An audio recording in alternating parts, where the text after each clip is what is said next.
Aujourd'hui, la France consomme 400 TWh de gaz par an. L'objectif des accords de Paris, c'est 290-300 TWh.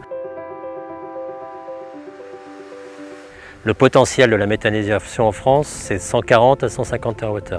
Malheureusement, aujourd'hui, on n'est qu'à 1%, 1,5% de ce potentiel. Il y a urgence d'accompagner véritablement, de démarrer cette filière qui est un atout pour le territoire, pour le climat, pour plein de choses, mais qui aujourd'hui est ralentie par un manque de volonté, un manque de dynamisme en France particulièrement, même par rapport aux autres pays européens. La méthanisation, c'est l'économie circulaire, c'est utiliser tous les produits du territoire pour produire du gaz. Quand je dis tous les produits, c'est les déchets, c'est la biomasse, c'est ce qui est issu des plantes, c'est ce qui est issu des animaux. Et avec tout ça, on va produire du gaz. On va aussi produire de l'engrais, ce qu'on appelle les digestats, qui est de l'engrais organique, donc qui est bon pour les sols.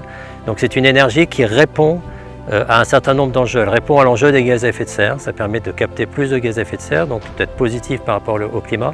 Ça permet de gérer les effluents animaux qui peuvent poser des problèmes environnementaux et qui par la méthanisation les réduisent fortement. Ça régule aussi le problème de l'eau, le problème de l'air. Ça permet d'utiliser tout ce qu'on appelait des déchets jusqu'aujourd'hui qui deviennent des produits pour faire de l'énergie. Et ces déchets sont dans nos territoires et on va pouvoir produire du gaz pour nos territoires.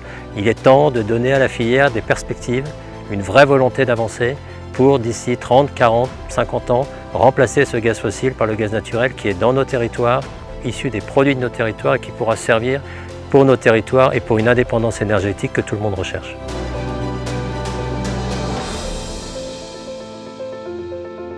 Le droit à l'injection est une réelle avancée en France pour la méthanisation. Mais il faut aller encore plus loin aujourd'hui, il faut offrir la possibilité aux gestionnaires de réseau d'investir beaucoup plus que ce qu'il leur est alloué aujourd'hui. Et pour ça, ce que je souhaite faire avec France Gaz Renouvelable, c'est de mettre les gestionnaires de réseau autour de la table, le gouvernement, les porteurs de projets, de telle manière à pouvoir offrir une réelle avancée significative au déploiement de la méthanisation en France. La méthanisation sur les territoires aujourd'hui est mal connue. Elle apporte des bénéfices qui sont multiples, avec des externalités positives, en termes sociétal, environnemental, économique et énergie. C'est une nouvelle brique dans le paysage et je pense que par le biais de la communication, c'est quelque chose qu'on arrivera à expliquer et à faire comprendre aux gens. Je prends pour exemple ce que l'on fait ici. On traite des déchets du territoire, on rend service à la collectivité et ça c'est transformé en énergie d'un côté et de l'autre côté en engrais qui retournent dans les champs que vous voyez ici et qui forcément par ce biais-là génèrent beaucoup moins de gaz à effet de serre.